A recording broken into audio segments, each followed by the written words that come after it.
Hey everybody, welcome back to Team Brothership. I'm your host Mike, and I'm joined here by numerous guest hosts. We have John, other John, we refer to him as, joining us again. You want to say hi? Hey everyone, nice to be back. We've got Paul as well, not my brother, but other Paul.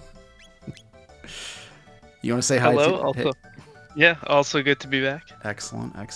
And we We have apparently always come together as a pair, so. yeah. Well, you were in one episode, the Hitman one, where we used a lot of nitroglycerin. You soloed that one. Yeah, that was pretty fun. We have a very special guest with us tonight. It's actually a little bit of a YouTube reunion. Bryan Paul of Without Parole is joining us tonight. He and I used to host the Gaming Without Parole show on YouTube, and this is the first time we've recorded together in like 6-7 years. I'm really glad we're doing audio only, because I was just picking my nose as you were introducing me, and I was like, man, this isn't gonna go well. This is a bad first impression. So I'm glad that no one could see that. But then once it's on your finger, what do? You just kind of like toss it on where? You have a cat, right? She's not gonna eat it. Well, you just pet your cat, and then it's gone. What? What? Oh, Now I we feel know so Mike bad has for your cats. Oh, also, hi. Hey, Thanks for having me on. Yeah. Crazy, dude. Crazy. Has it been like 8 years since you Yeah. and I did Gaming Without Parole? Yeah, it's been. I was gonna say like 6, and then I started to do the math in my head while we were talking, and I was like, no, it's been longer than that. Yeah, we are so old. We are so old. Yeah, I don't know if anybody needs to hear the origin story or anything like that. Maybe we'll save that for another episode. But man, you and I go way back, and we met as all great duos do on Craigslist. Yeah, exactly. Nothing ever goes wrong when you're meeting strangers from Craigslist. It's the best. It's the best way to make friends. It's the best way to get a job. Craigslist. We're here for you. This is great though, because I did branch out and try to do like a Without Parole retro channel, and just to be like, when I feel like playing retro games, at least I'll feel like I'm being productive when I can stream on Without Parole retro, and then hang out with the chat and all that, and honestly, it's a different feeling. Like, streaming is still work. Like, you don't really get to kick back and enjoy the game you're playing, and so I only use the retro channel on very rare occasions. So when you said you wanted to do this, I was like, this is great, man. Like, I can just come hang out and talk about retro games and not have to lift a finger. Beep. Yeah. This is what I told you, man. You should not tell me to be PG-13. All I can think of in my head is don't swear. Yeah. I swear. Right before we started the episode, I was just about to count us in, and I was like, oh, by the way, we don't do a lot of swearing on this channel. And Bryan was like, oh no, why did you do that? Have you never watched my channel? I know. Our old Gaming Without Parole episodes were definitely not PG-13. Hey everyone, go back to that Hitman episode and see all the places where Mike bleeped out my swears. Yeah, well, the best part of that was like I'd had to do it like 5 times, and then we were like halfway through the episode, and you're like, yeah, I don't think I've sworn at all. I think I've been under control. And I was like, dude. You're like, I've been keeping a tally. I have to mark the time code so that like I know when to go back and edit. Who's watching your channel that we have to be so age appropriate? I don't know. I feel like it's just a different tone when you get real raw like that. Okay. It's like we're like Will Smith. We're making content for the kids. Oh, I thought we were just gonna slap each other. Yeah, Will Smith. Unexpectedly. Just assault people in public. This took a turn. Yeah. Yeah. Well, so on that note, as Bryan was implying, he and I had been chatting a little bit lately about like some kind of retro show or doing something like that, because you know Without Parole now is a purely VR focused channel, or mostly, right? You don't really, purely, yeah. And we both are avid retro gamers, So I had said, yeah, sure, we can do something on Team Brothership, but it's not like we're gonna upset our massive fan base or anything. So we had talked about bringing in some folks and doing some episodes about game collecting. And here we are. So, did you want to? Some of your avid fans had posed questions to us. Do we want to just start out talking about a little bit how we got into retro gaming and retro game collecting? Yeah, JP had posed this question. He said, I'd like to know about each host's background with retro gaming. And I think it's a very fair question, and especially being kind of like the inaugural podcast, or at least with us four here. I'm guessing most of your audience doesn't know who I am. I don't know who any of you are. And so I think it would be really good for all of us to get to know each other, and for your audience to get to know us too. Yeah, definitely. Well, I guess I can start as the preeminent host. I don't really think I've talked a whole lot about my interest in retro gaming and my collecting on the channel, because mostly we're like playing games and kind of talking about that.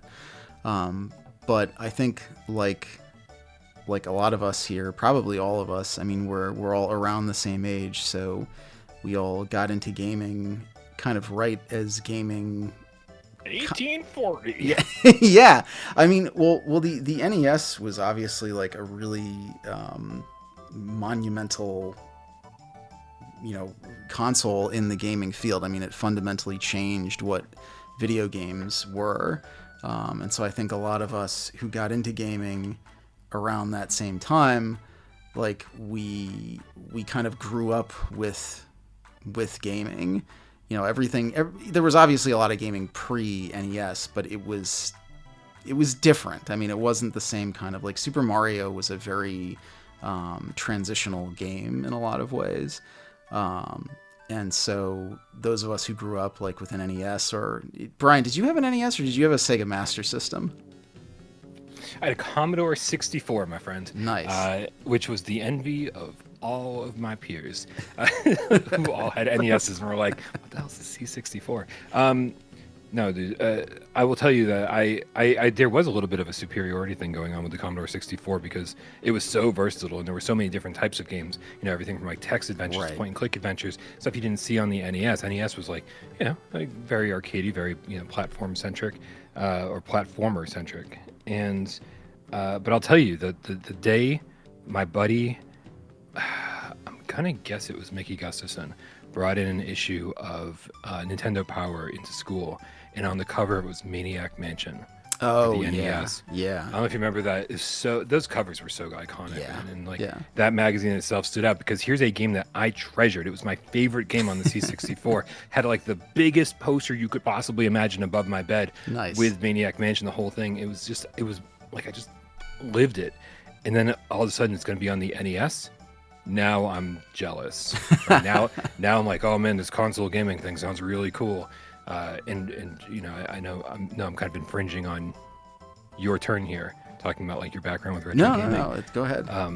But I will tell you that was a huge turning point for me, seeing how the NES handled Maniac Mansion, and how all the characters moved around the screen so fast, and how the soundtrack in that game was just awesome compared to the C64 that most of the game didn't have a soundtrack. It was just crickets chirping at the beginning, and you're just walking around, you hear the sound of your footsteps. But then the NES version just had this rockin' soundtrack, out of nowhere, and it was amazing. And like the NES had the best version of that game ever.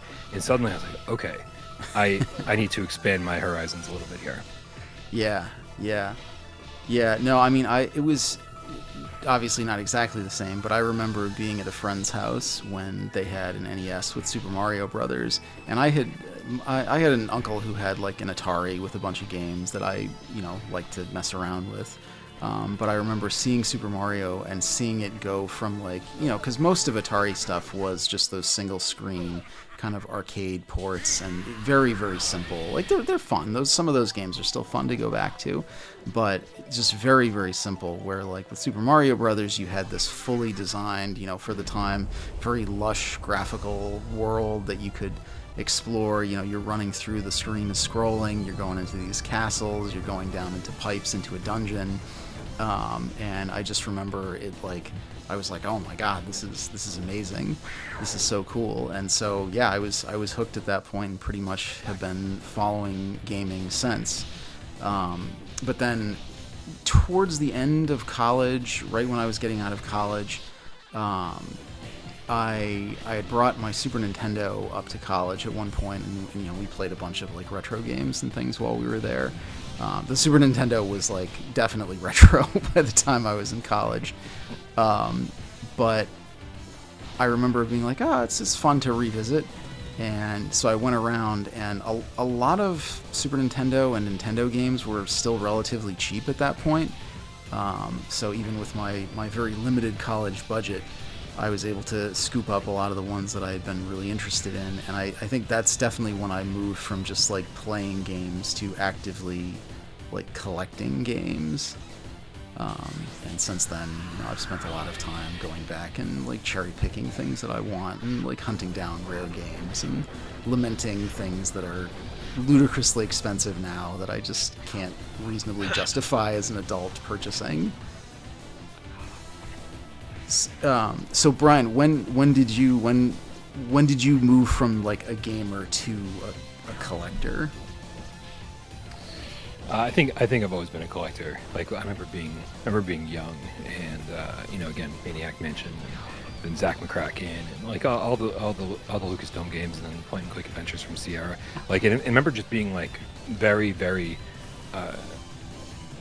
treated those games with kid gloves as a kid. Right, had to be complete in box, had to be pristine. Didn't want anybody else to touch them. Like very, very OCD about my collecting, even when I was a kid. Oh wow. Yeah, and and yeah, so but so yeah, it's always been that way. It's always been that way, and as you guys know, I'm actually, it feels like for the first time in my life, I'm trying to kind of change that, and sort of be more of a retro gamer and less of a retro collector, because I think it's been really good for me mentally to try to kind of clear the cobwebs out and kind of clear this mentality that like I need to own everything that I grew up with, need to own everything I was curious about while growing up, need to own. It's just listen. Anyone familiar with the origin story of Without Parole knows that this is the origin story of Without Parole. Yeah. Right. That this is the reason Without Parole is called Without Parole is because it was supposed to be about our interest in gaming wasn't an addiction. It wasn't even an obsession. It was this life sentence. Yeah, it's right? Like a prison term. Exactly. And so being that's and I feel like that's always been the case. And I feel like the longer you let that go unchecked, the worse it gets. Yeah. And so I've been trying to really scale it back recently, because I feel like it's been a lifelong obsession. Yeah. I think I'm good now. Yeah. Yeah. Speaking of untreated obsessions, John, do you want to talk about your retro gaming collecting? And I can't wait to hear this. Yeah. Yeah. So my collecting, I'm kind of where Brian's at, right? Like I started out really young. Actually, I started out with an Intellivision when I was 3 years old. It was my dad's.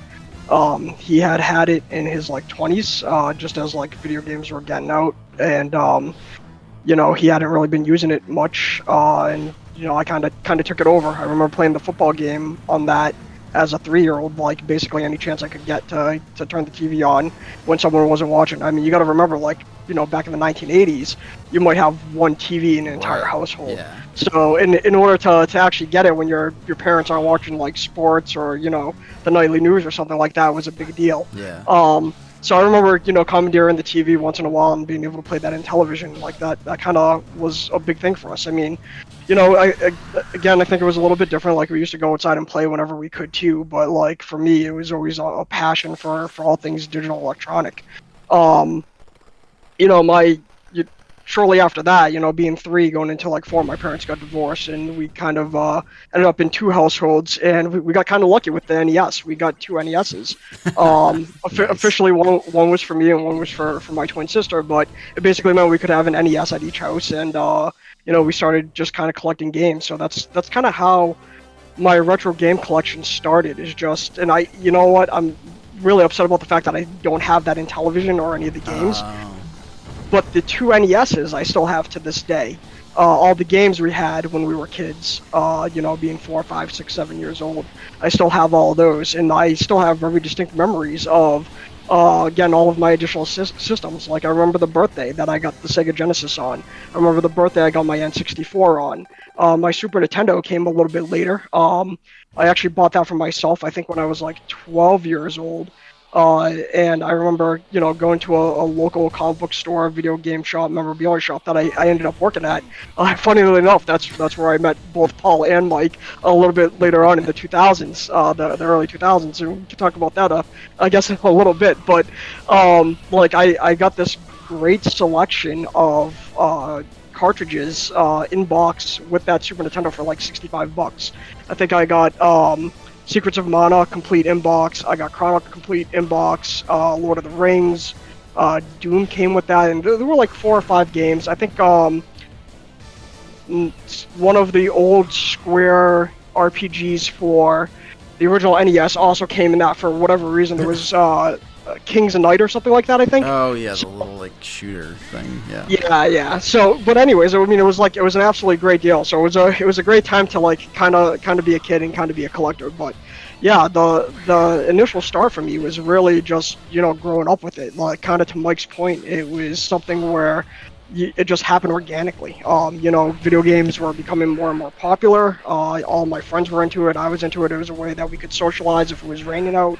Snow days, things like that. And I also lived in a really cool community where we had like a ton of kids, so like we would all like share games. We would trade. Well, I wouldn't trade games, but my friends would trade games with each other, and then I would just be like, hey, can I just buy that off of you? Yeah. And save like birthday and Christmas money and stuff like that, so I could just buy games. And I've always been like that. For me, again, just like Brian, for me it was always about, once I have something, I don't want to get rid of it. Like, I remember. One of the other things I collect is Transformers, like vintage 1984 and on through like the Gen 2, so Gen 1 and Gen 2 Transformers. I remember my grandmother used to try to throw that stuff away, and I would just go into the trash, take it out, clean it up. Like, and to Paul's point about it needs to be nice, it needs to be pristine, it needs to be in the box. I would sit there and I would, wash stuff off with like a damn paper towel with like soap on it, even as like a 8-year-old. So I seriously cannot picture a more heartbreaking image than like little child John like tearfully fishing his Transformers out of the garbage and like cradling them over to the sink.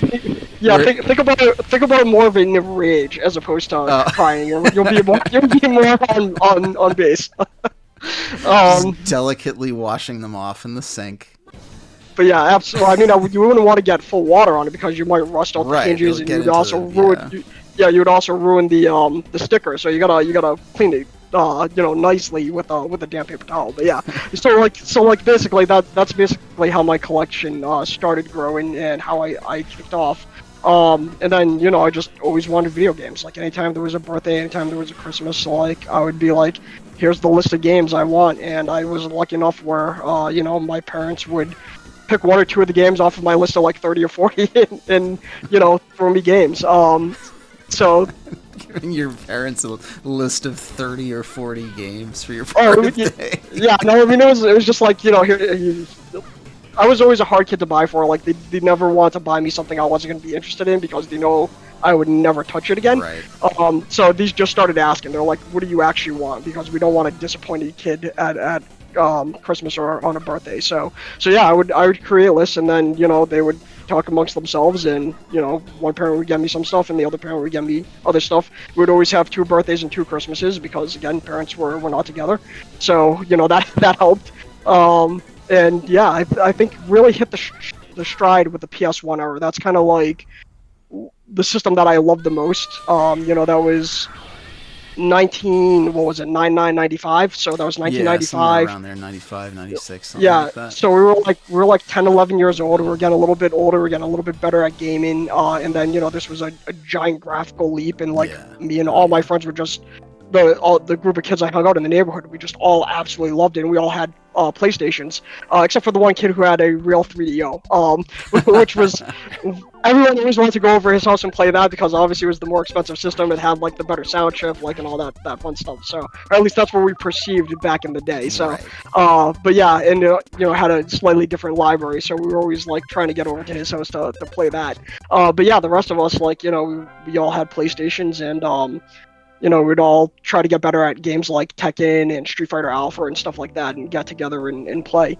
And then, kind of shortly after that, when I was a teen, I got the job at the local comic store, and got a amazing discount. And back then, like, it's not like it is today, where like, people are everyone's actively collecting, and it's an absolute nightmare to try and keep up with prices and to just see the market absolutely rocket. Like back then, it's, again, you could get a copy of Chrono Trigger for like $50, complete in box with everything. You could probably get a sealed copy of Chrono Trigger back then for like, $75 to $100. You would even see stuff that would be like leftover stock at like a Sears, 4 or 5 years later, and it would be like half off. So, so it was a completely different world, and with the discount that I got, I could begin brand new games that were coming out, or Super Nintendo games that were like really popular at the time for like $10, $15, $20. So what I would do is I would just basically sign my pay. They wouldn't let me do this. They wouldn't let me sign my paycheck over, so I'd have to walk up to the bank,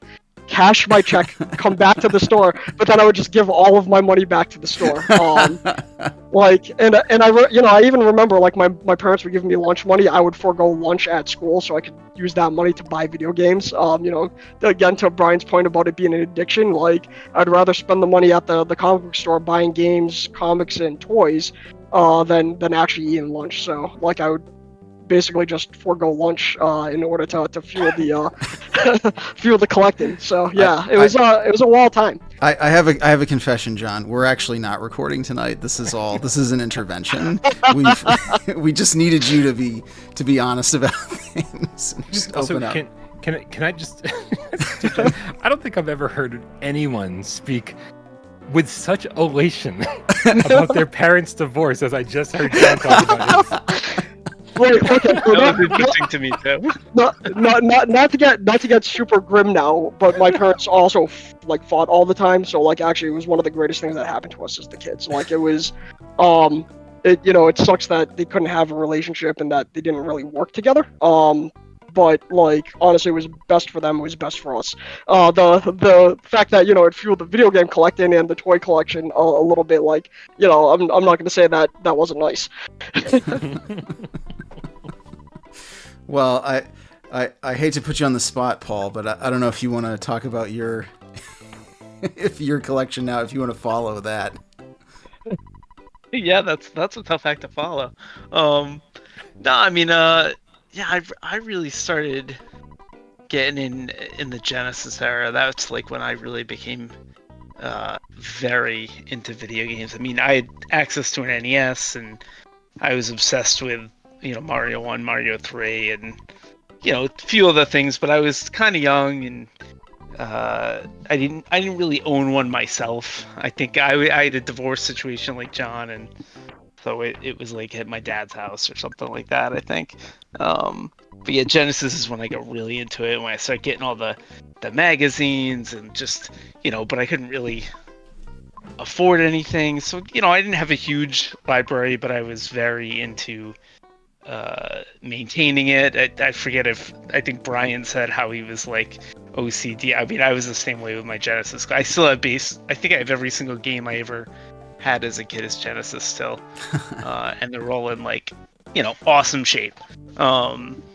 Actually, probably one of my favorite memories as like a kid is, I was an only child, so it was always kind of just me. But whenever I would have a friend over, it's like, okay, what co-op games are we gonna play? And it's like Gunstar Heroes, General Chaos. There's probably a few other ones, but those are the ones that stuck out. Like Gunstar Heroes is just like, oh my god, that was like the best. Yeah, that's a masterful co-op game.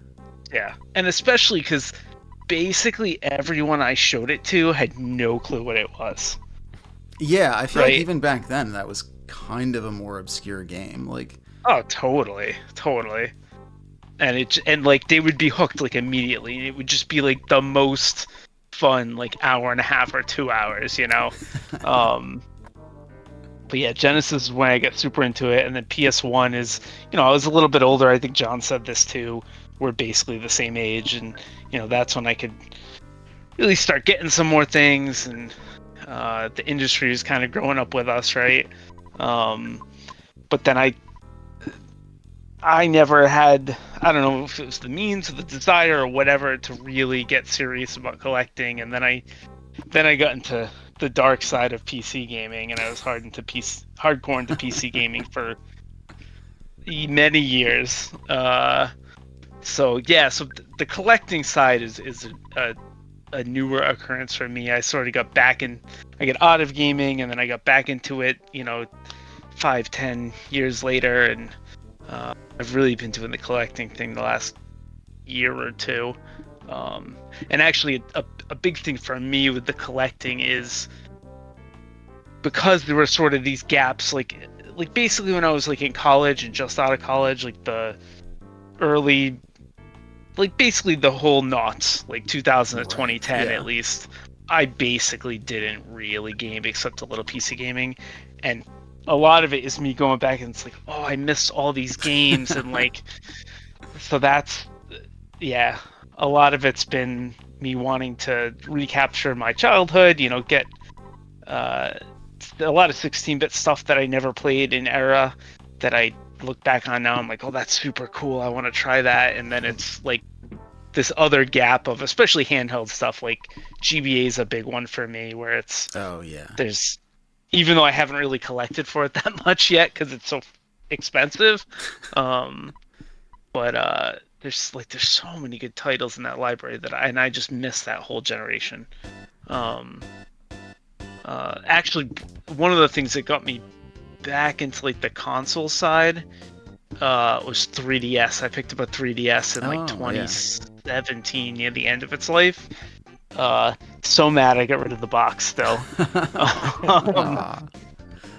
But yeah, that like kind of I'm like, because I actually thought that system was kind of dumb at first, and then when I got one, I'm like, oh, this thing is super cool. Oh yeah. The later ones, especially when they got the bigger screens and the nicer screens, like that's they the came one into its own. Yeah. With the better eye tracking, I guess that I never used the earlier one, but I guess that makes because it works awesome. The early one was awful, like motion sickness. Well, just yeah. The stereoscopic is just, it's really cool, and it really adds a lot to it. I mean, Mario 3D Land is like awesome. It's a cool game. That game is amazing. Yeah, it's a really cool game.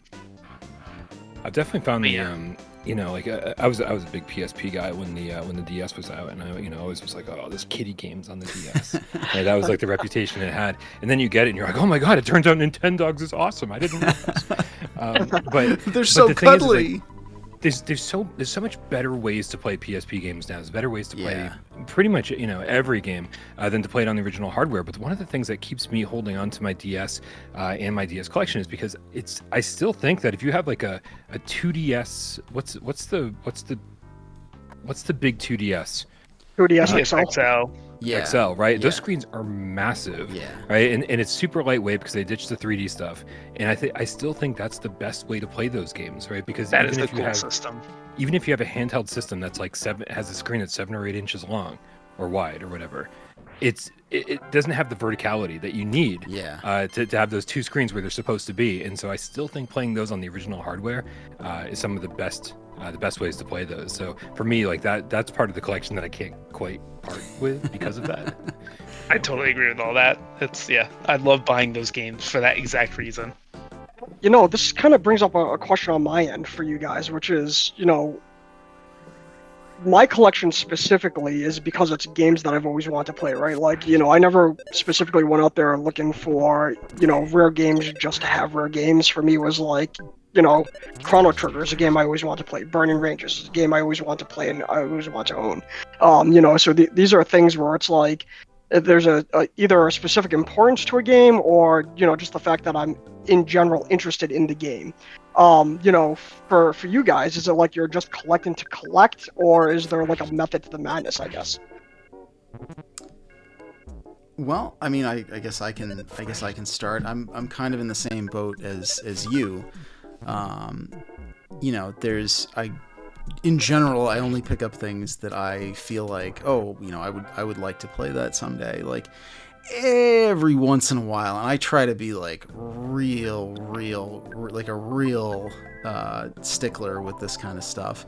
Every once in a while, I'll pick up something where I'm like, I'm never gonna play this, but I just feel like for some other reason, it needs to be in my collection. But more or less, I'm the same as you. I try to get things that I feel like I'm gonna play, which gets a little complicated nowadays because there's all of these limited run physical release outlets. So it's like oh yeah, I'd kind of like to play that. Well, if you'd like to play that at some point, you have to buy it within this 1 month span, and otherwise it's just like gone, and it's gonna be eBay fodder forever. Yep. I don't think I think that I always went into collecting with the best intentions. I would, anytime I'd see a game, and there would be games that I just wanted to have in my collection because they're so bad, or they have a horrible reputation, right? Any game that was ever featured on AVGN, something that was like just you would rant and rave about, like Silver Surfer. I'm like, well, I definitely need to try this out for myself, right? I need to own a copy of this game that was on AVGN, and I would, and so I think morbid curiosity. And to say that I had first-hand experience with the game, it would be. I always went in with the best intention, saying I am going to play this. But I think as the OCD gets out of control, it's very easy to start going, well, I'll play this eventually, knowing in your head that you're never going to. I think I could stop. I think I could stop buying games right now, and not have enough time to play and finish every game that I own. Right, there's like RPGs that are just 90 hours long. Like, I don't think I'm ever getting around to that game. I'm in the same boat as far as that goes. I have so many games at this point where I don't even bother to unseal stuff unless I'm actually ready to play it at this point, because it's not worth it for me to unseal it. So it's kind of a point of contention in the household. But other than that, it's just too much effort to unfasten that plastic. Well, it's more along the lines of it'll immediately loses 30% of its value, 50% of its value. So it's like, until I'm actually ready to play it, let's see what happens. So other Paul, how about you?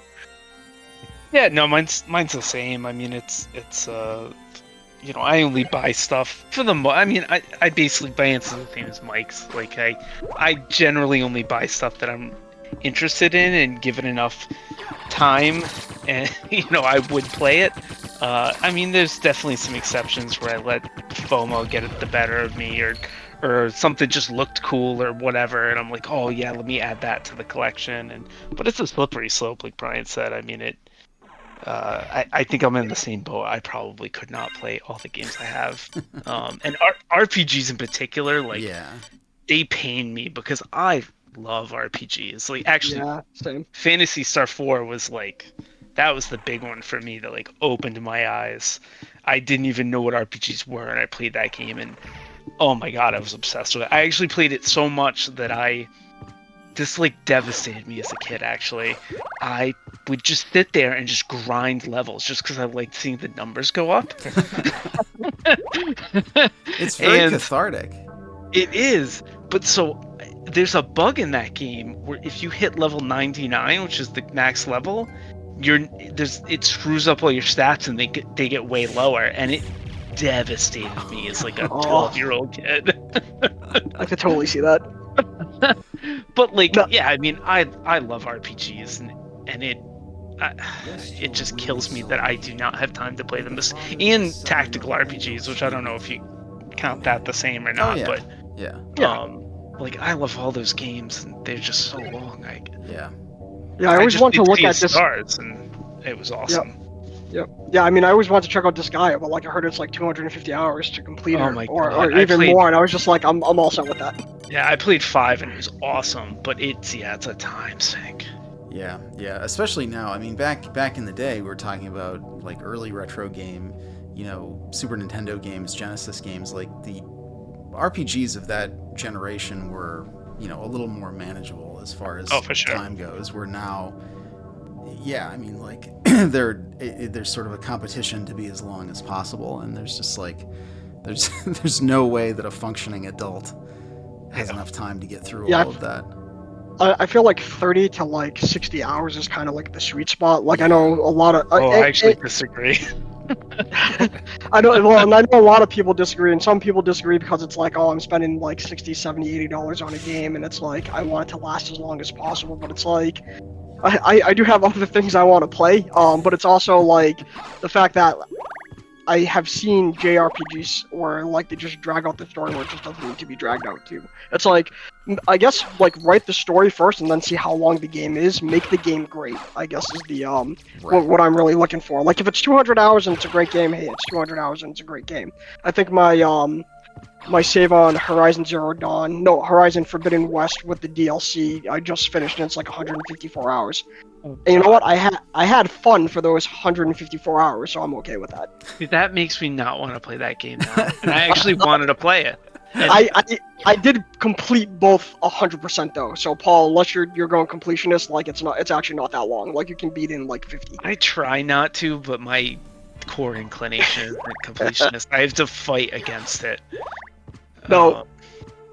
No, I started hanging out with Paul just as he started getting back into collecting. So like me and him actually call each other the enabler, because we're always trying to enable the other to buy more stuff and to see who can get the other one to be the more spendy of the two. So it's pretty fun. Yep. Yeah. No, you started my problem with limited run games. I think I counted them earlier. I have like 80 of them or something. Oh, I have way less than that. I have a lot way more than that. Are we all over the LRG hump? Like, has everyone kind of been like, okay? I'm not yet. No. I bought a game today, or pre-ordered a game today, actually. Natural Ascent. Yeah, I did the Tomb Raider collection just because I never played those back in the day, and I was like, you know what, I am a big PS1 fan, so let me like grab this and like actually check it out. I still think they're hitting it out of the park. Like they just announced they're doing the remaster of Dark Forces, which is awesome. They've got Gex. Gex. I was gonna say I like the Gex games back in the day. Okay, all right. All platformers, Gex, Bubsy, like all that stuff. I'm a sucker for it. Bubsy is terrible. Bubsy is bad. I'm following this one. I had that in period on Genesis, and I keep it just because I had it back then, and I knew it was terrible in the 90s.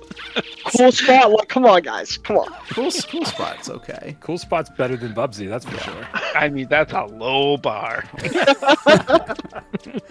They've got Dark Forces coming out. They've got a remaster of Ninja 5.0, which is like the most obscure of obscure games.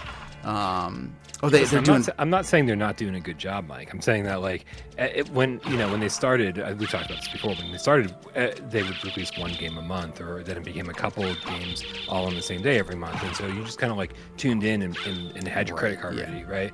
And so they really roped you in. And now it's just like they just release everything. Yeah.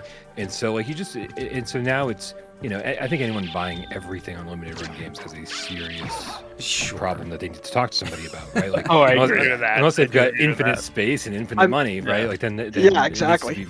Right, but and I think limited run has kind of like made themselves irrelevant to an extent because when everything is limited, nothing feels limited. Like how many limited print runs have they done?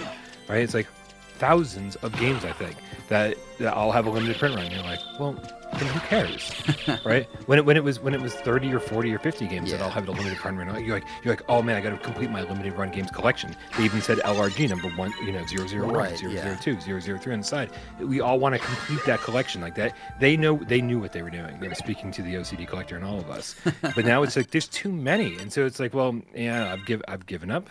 I'm actually like, that's a huge part of my collection that I'm getting rid of. I'm just like, I don't need this. I was buying it because they were limited, not because I cared about them. Yeah, I think Switch is up to like 246, PS5's up to 108, PS4's up to 564 titles. So you're like, Brian, to your point, you add all these up, they're at like 1,000 releases. Yeah. And that's only the numbered numbered. video games. And that's only the numbered releases. Never mind the stuff that they're doing that's direct to yeah. market or black label. Yeah. Yeah. So how do you feel about the trading cards, Brian?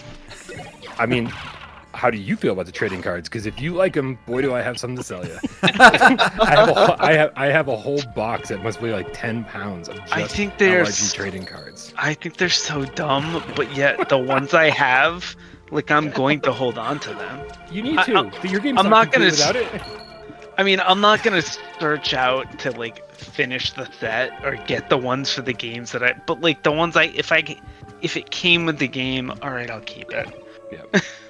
Interestingly, they had sent out a press release at one point because they're not doing the cards anymore. They stopped fairly recently, but they sent out a press release saying that printing the cards was actually what was holding up like game shipments. I remember seeing that, which actually. seems crazy to me. Like you got to go to China to get the cartridges and the CDs, pressed. Where like you can just go to a print shop and get them to print you out some cards. I know that Mike, you and Brian were definitely collecting at this point from LRG. Do you remember the little cards they used to send with like the serial codes on it, and you could like redeem it for like points and like rewards and stuff like that? Yeah. I never cashed any of those No, in, and I feel like an idiot now because it's like, man, I could have at least gotten some benefit from that, but I missed the boat. It's the same thing with Play Asia. That stuff would come in the box and I would just ignore it. And I have like again every Vita release from Play Asia, and I didn't use any of the discounts. Ugh. Yeah, I did finally, for a little while, Limited Run was sending out like coupons with their shipments, and I did finally go through all of those because I was like, I'm not making this mistake again. Yeah, no, I put all my collectible cards in a little binder, and like you said, Paul, like I like them, but I also don't I'm fine if they don't do any more of those. I actually bought one of the limited run binders, and I put all the cards in that, and then I eventually ran out of room, so there's like a bunch that are just like loose. you get 90% of them in this like nice like taken care of binder, and the other 10% are just like in a pile on the floor. Well, they're in like a little like one of the little trading card plastic boxes that you can get from like Ultra Pro, but yeah, pretty much. Yeah, what were you gonna say, Brian? I was gonna say it doesn't help that like 20 other limited run type retailers came along and are now like competing for LRG space in the market, and it seems like every game out there has a limited print version from some company or another. Like I just went through my bookmarks on my PC, and I have a whole tab just for limited run retailers. And there's so many of them. Keeping up with even one of them would be too much. Yeah, guys, just to go through a quick list of these, because Paul, Mike, and I have a running list via an email string. We've got like hard copy games, VGNY Soft, Forever Limited, Funstock, One Print Games, Red Art Games, Pico Interactive, obviously Play Asia and their exclusives, limited run games, Special Reserve games, strictly limited games, super rare games. It goes on and on and on. There's like that's just page one of like 4. So if you want the full list, let us know. We can compile it. Yeah, I'll put it all in the summary of the video. The little. If you I think also the moral have a problem here. with self-control, Yeah. check out this. Yeah. Do you have too I think much the moral. money? Do you? Oh, go ahead. I was gonna say, do you have too much money? Do you want your spouse to be irritated and confused by you? There you go. What were you gonna say, Paul? Oh, I think the moral here is we should start our own There we go. limited release. There and we just go. become rich. Yeah. So. Because that seems to be what's happening with all of these people. They're just raking in the dough. Mine's going to be called Limited Run Games with a Z at the end, and all my company does is sell old limited run games that I've been collecting for 5 years. You're banking on people who can't type well. Right. Yeah. Bad spellers are my core demographic. Yeah. Excellent. So did we want? I know you said JP had also asked about what games would we recommend to people who wanted to get into retro games? Yeah, my buddy Izzard actually said, what Izzard, 3 okay. games would you pick to inspire someone to get into retro gaming? And my easy answer to that is don't get into retro gaming. It's really expensive. Sometimes like you're better off like blissfully unaware of what you're missing out on, right? No, but I mean, obviously we've all got favorites, and here, let me ask you guys this before we get into this. Do you ever hear people say, "Oh, you've just got nostalgia glasses on"? If you go back and play PlayStation 1 or SNES games, like they're not as good as you remember them. Do you ever hear people say that? Because I do. Oh, yeah. And those people are full of it. Yeah. Yeah. No. Same here. I recently. I'm a huge fan of the Armored Core series. I remember getting that. I remember the day I got that on PS1. I have every single release, including the ones that are Japanese only. And I got them like day of launch. Like, I used to pre-order games, got the pre-order bonuses and stuff like that. Yeah. There was a bunch for like the PS2 that I never played. So I was like, I'm gonna go back and I'm gonna replay the entire series. So I started out with the PS1 ones. I just finished up the PS1 ones. I'm gonna start the PS2 ones pretty soon. But like, I had a ton of fun replaying those old PS1 games. It is hard, I will say, to go back and use the controller scheme from the older games, just because it's so much different from like, say, Armored Core 6 on PS5. But it doesn't make it any less fun. It's just there's a learning curve to get back to where you were, 25 years ago.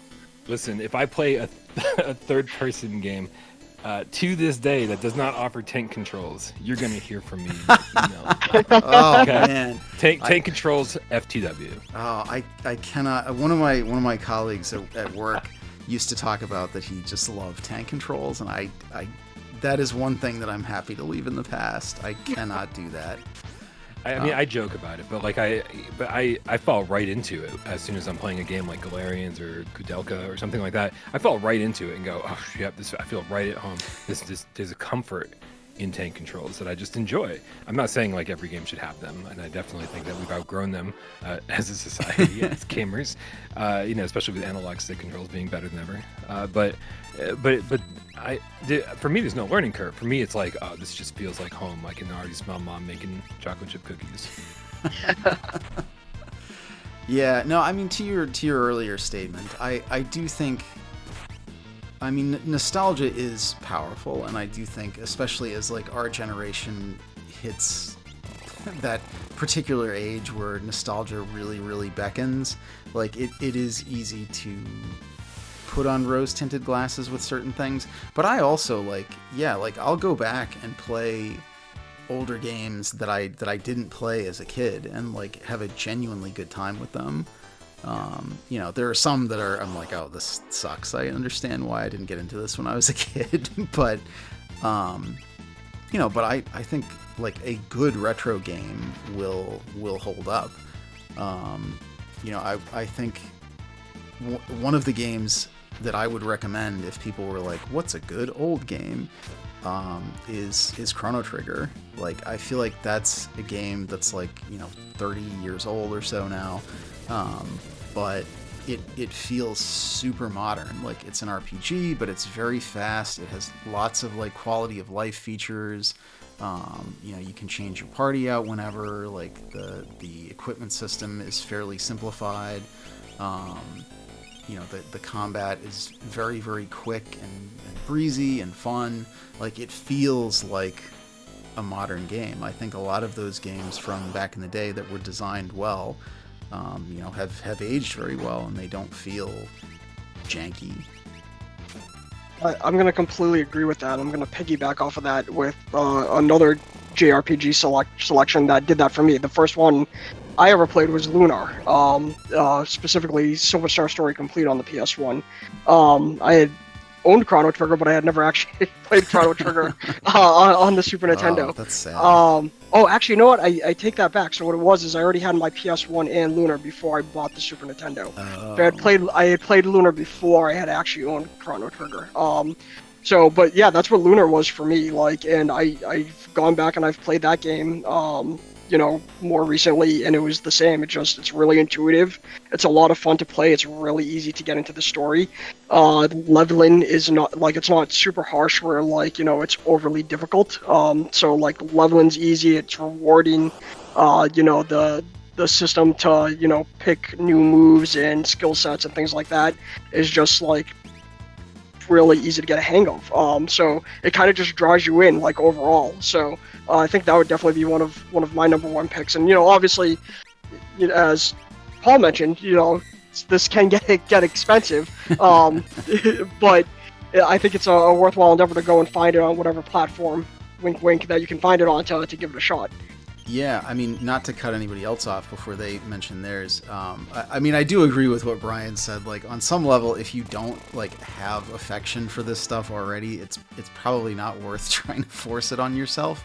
But I feel like these days the Switch has made retro gaming so much more accessible than it used to be, because there are just so many ports of everything to the Switch, and a lot of them have had little minor tweaks or things to make them a little more accessible.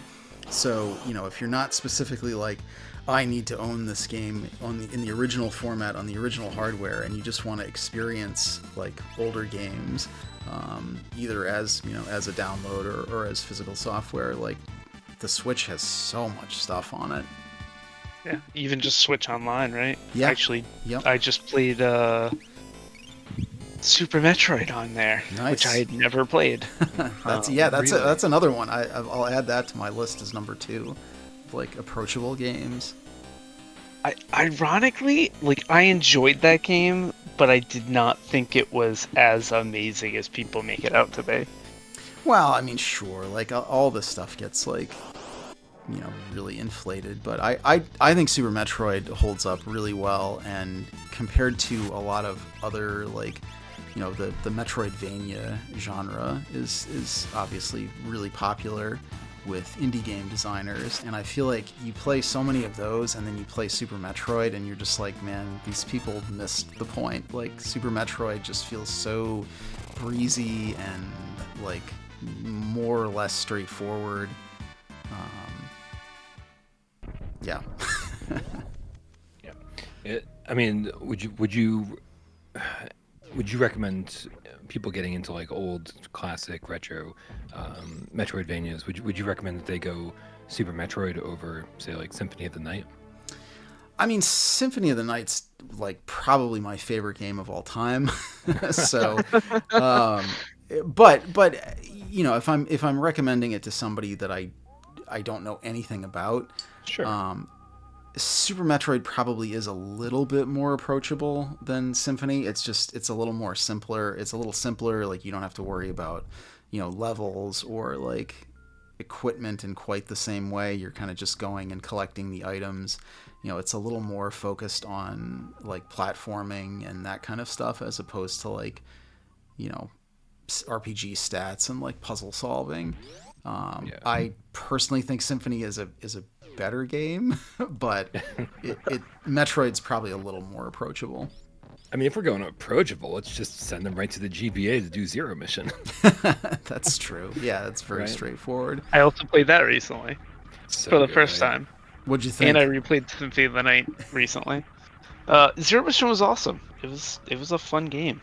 I actually also played Dawn of Sorrow and Aria of Sorrow. Oh, yeah. Fairly recently, which I had never played in period. But and they were all fantastic, fantastic. Symphony of the Night is one of my favorite games of all time too. I was obsessed with that, and that when it came out. Unfortunately, I lost my original copy. Oh. That stinks. So Paul and Paul, I was just interested in Mike and I gave a couple of games. What about on your sides? What would you recommend other than what we've discussed so far? I'm gonna let Paul go. I feel like his voice has been underrepresented in this show. So This is for games for people to get into retro gaming. Yeah. I mean, so this is probably not a good answer, just because. that's a good way to preface it. Yeah. my thought for whoever's listening, you can ignore the next 2 minutes.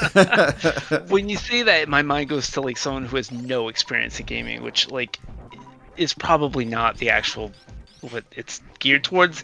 But if that is the case, Mario 3 is like the go-to. Yeah, sure. It's cheap. It's easy to jump into. It's just a masterpiece. It's just amazing. And really all the Mario games, right? Mario 1, Mario 3, Super Mario World. Those three in particular, it's like they're just they will never age. And they're just so easy to jump in and play. But yeah, I mean, I would start with anything that's cheap and known to be amazing, because you don't want to jump into the expensive end right away. No, I think that's a great answer. Is there still an argument? I mean, I guess within this group, I should ask whether what the better Mario is, 3 or World. I feel like people have gone back and forth on that for like the last For me, it's 3 decades. Really.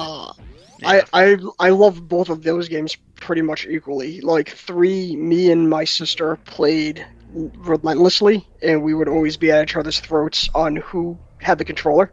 So like we just absolutely loved playing that. And then my best friend growing up, he had a Super Nintendo when I didn't, so I got to play over his house. And he had Super Mario World, and we used to play the absolute shit out of Super Mario World. So I have very fond memories of both of those games in period. I wouldn't be able to choose one over the other. Yeah, I mean, I feel like it's kind of splitting hairs. I guess I like Super Mario Brothers 3 a little bit more than World. I've probably played it a little bit more than World, but you can't go wrong with either of those games. They're both so good. Man, I gotta be the one with the bringing reason and logic into this conversation and say that you're all nuts if you can't figure this out. World is clearly the better game. No, I mean, listen, as a pack-in title for the SNES, like I don't think you could have sold that system any better with any better game. Just how bright and colorful it all is really showcases that new sound chip and just classic music, just like Super Mario 3, of course. But the inclusion of Yoshi, all the different secrets to find in that game, it's just incredible. I mean, I don't know, maybe I don't know Mario 3 as well as I think I do, but like it just feels like World to me has always been like the bigger game that just like feels like it would take way longer to complete, and just like I don't know. For me, it just I think as somebody who owned the Sega Genesis, there was a little bit of jealousy going on there. Like, right? Gotcha. And I was like, oh wow, the music on the system is so much better. Oh, look at the scaling and rotation, like in the bosses. Oh, it's so cool. I wish, and I'd always kind of like regretted getting the Genesis instead of the SNES, which by the way is, I got to credit the guy at Electronics Boutique or Software Etc. or whatever it was at the time. He was trying, man. He was trying to convince me. He's like, you definitely want to get the Super Nintendo. And I was like, what? But Sega Genesis has Sonic, and Sonic goes fast. And so I literally got a Sega Genesis just because of Sonic the Hedgehog. You're like, but Sega does what Nintendo don't. Right. Blast processing. Yeah. So, and at that time I also didn't know how much I would love RPGs. Yeah. Yeah. One of my major kind of gaps in gaming are all of these JRPGs that might have come out on the NES and SNES, and here I am like finding out with a lot of the world that I do love RPGs when Final Fantasy VII came out on PS1, right? And just being like, oh man, I've got a lot of catching up to do. Yeah. And it's again really hard to get caught up when it comes to RPGs. Yeah, no, I mean, that's the same experience I had, right? So I went in television, NES, Genesis, PS1, then I got my Super Nintendo. And then after that, I ended up getting a Saturn when that was like used at EB Games for like $120, like way a little bit later on. So, but yeah, it was the same thing. Like my best friend had the Super Nintendo, so I was like, oh, I'll get the Genesis, and then that way, like we'll be able to split the difference. We'll have access. And like, so even as like a kid at like 8 years old, I was pragmatic. I was like, his parents already got him the Super Nintendo. We have that available. Let's get a Genesis. We'll have that. We'll have access to both libraries. But he always did like platformers, right? So he had stuff like Super Mario World, Pitfall, stuff along those lines. So we never really did JRPGs back then. I had never played Phantasy Star in the Genesis and Super Nintendo period. It wasn't until Lunar Silver Star Story Complete and Final Fantasy VII on the PS1 when I started getting into that, and then I got my copy, obviously, of Chrono Trigger and Secrets of Mana on Super Nintendo when I bought that set. So like, yeah, it kind of just opened my eyes, like, oh my god, what have I been missing all these years? And in period, as like, a 14, 15-year-old, I never really thought of, and I'm not sure, Brian, if this is the same for you, but I never thought of like going back and buying those cartridges at the time. And now I kind of kick myself because it's like, oh shit, all of that stuff is now so expensive, it's almost prohibitive. Yeah. I mean, listen, I think we all at one point were very privileged to be part of the era that we're like, hey, we love gaming and we don't mind, I was going back when I was in college. I was stopping by, our local comic store, That's Entertainment. I would come back and no, you know what? Maybe it was like, yeah, I think it was closer to like senior year in high school, junior year in high school. So I hadn't gone to college yet. Every NES game was $3, $2.99, and there's just hundreds of them on the wall. And no one knew it was valuable. No one knew it was, this game's more rare than this game, or this game's going to be harder to find than this game. Every single game was $3, and so it was great, man. It was absolutely great to be part of that era where like the internet wasn't telling you what to buy or telling you which game was good. The price wasn't keeping you from figuring it out yourself. Yeah. Right, because I'm just gonna go buy 20 NES games today, and I'm good for months, right? And you go through and you're like, oh, this one's kind of crap. Oh, this one's really good. Oh, this one's amazing, And so that's when collecting was so much more fun for me, when it wasn't, when games just weren't that expensive. And so I built up a collection of NES games and SNES games before they got expensive. But I've bought and sold my entire collection 3 times in my life because I've moved around and picked up and moved to a different state and needed all the money I could possibly get to finance those moves.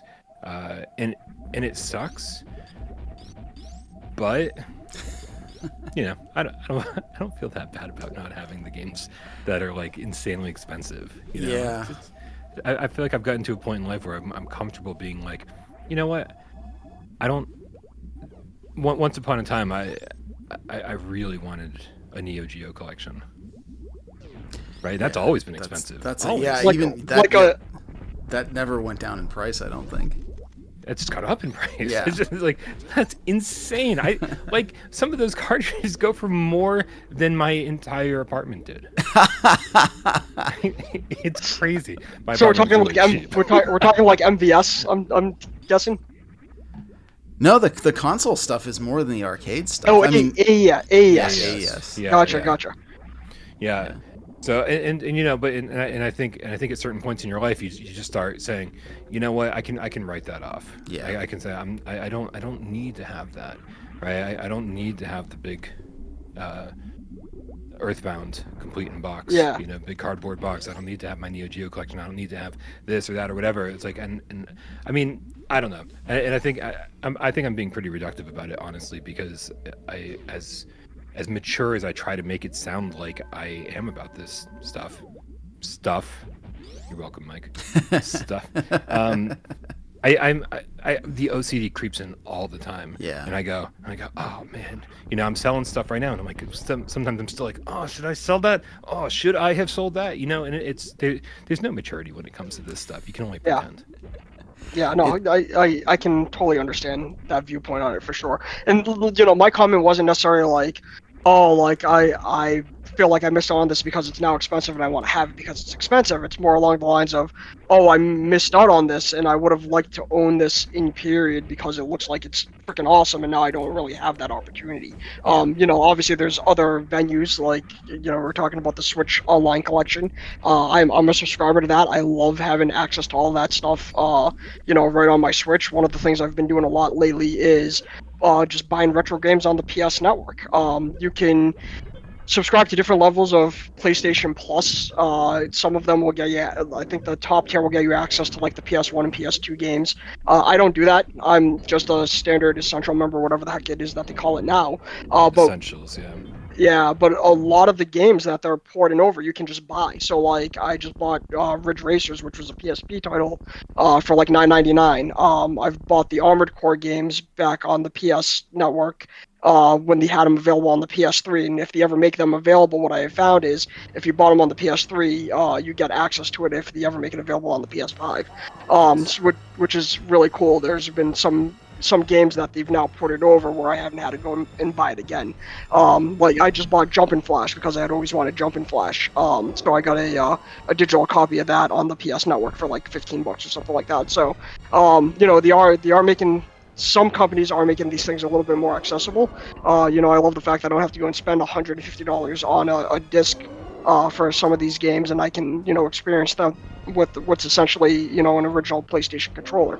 So. Yeah. No, I think it's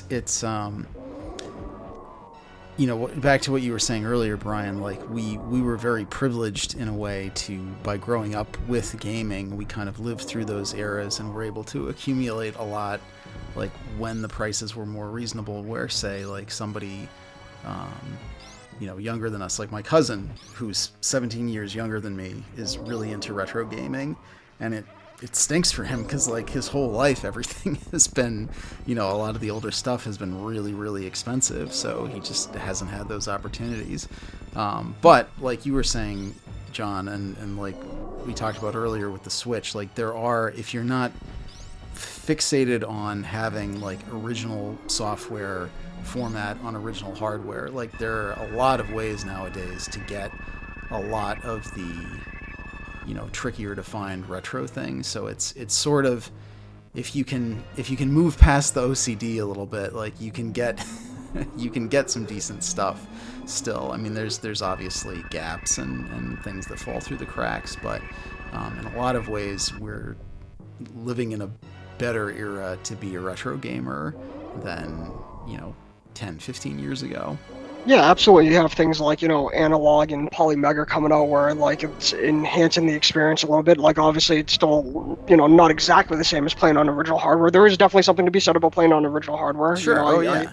I do like pulling out and, like, having the original beeps, the original marquee screens come up when you're starting a game and things like that. But it is now to the point where, like, hey, I can play a Super Nintendo game via HDMI natively, as opposed to, like, I have to use 6 different adapters to hook this up to my HD TV or my 4K TV. Yeah. And the adapters just drain quality away from, the video. So, I do think imagine playing without save states these days too, man.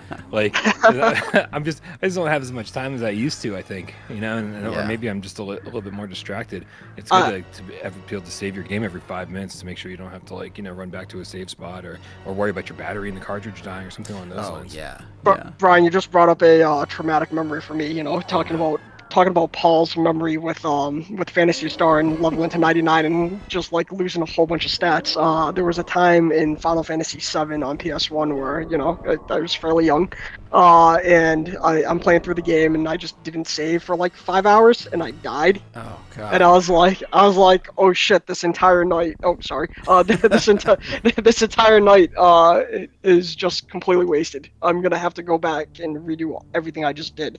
And I had made some like amazing progress. Had made a whole bunch of levels, and it was just heart wrenching. Brutal. Do you know how many times I've heard similar stories, but like for completely different reasons? Like that is the day.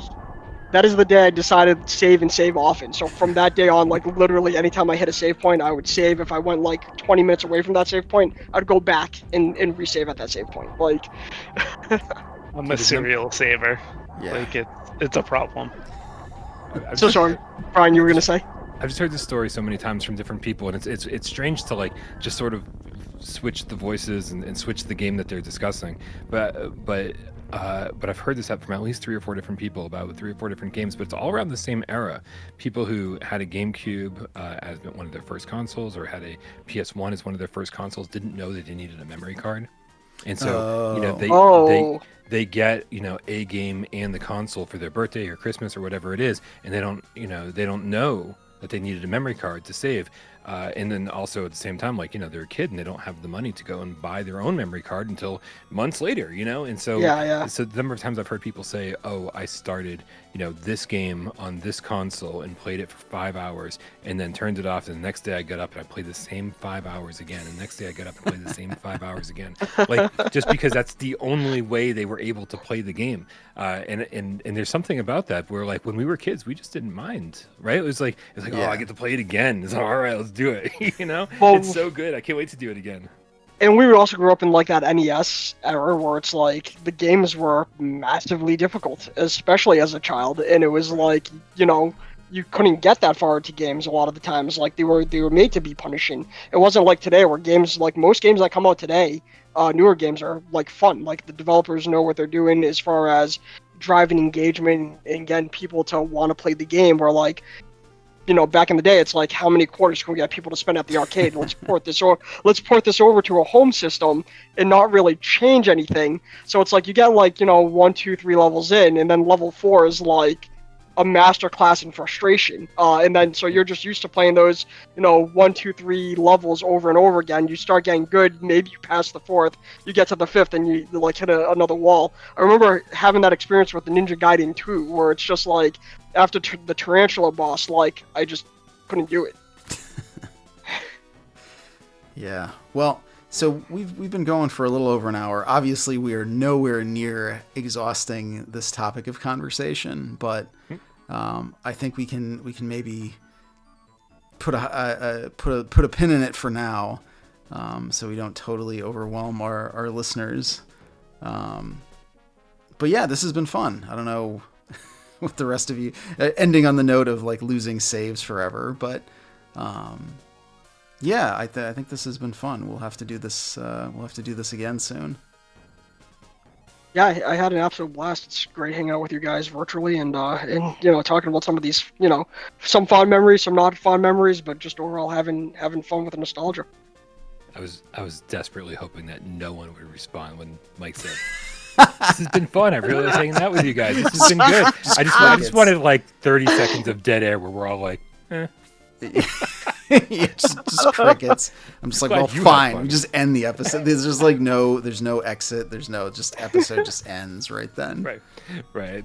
Episode 1, never an episode 2. Yeah. Amazing. Oh, that would be a shame. Thank you guys. This was a lot of fun, and hopefully we can do it again soon. Yeah. Hopefully this has been a pleasant vacation from your channel where you have to run everything all the time. Yeah. Still, I had to mute myself quite a bit because the sounds of Worcester are always very, very near. So the train whistle, the cop sirens constantly. So I kept trying to mute myself doing my part on this end. But yeah, it is nice. It is nice not having to run the show. Yeah, I remember when we used to record at your place a lot. There were a lot of ambulances, a lot of police cars. Things have only gotten worse, Mike. Oh yeah, I mean, I do still live in the city, so yeah. All right, well, cool. Well, thank you all for joining. I don't know if Paul, so that we don't leave you in the dark, if you had a particular exit or anything. You've some last thoughts. No, this is good. It's crazy how things just you go 100 different ways with the conversation. There was a few things I thought of, and we didn't even touch on any of them. But yeah, I could talk about games endlessly. Yeah, we'll drop him into the chat. And, we can do an episode 2. Yeah, definitely. We'll revisit this again. Well, anyway, thank you all, listeners, for tagging along with us. Hopefully you learned something, or at least had someone to empathize with your own retro collecting plight. You found some people who make you feel better about yourself. So until next time, I have been Mike with Team Brothership, and we will see you real soon. Have a great week, everybody.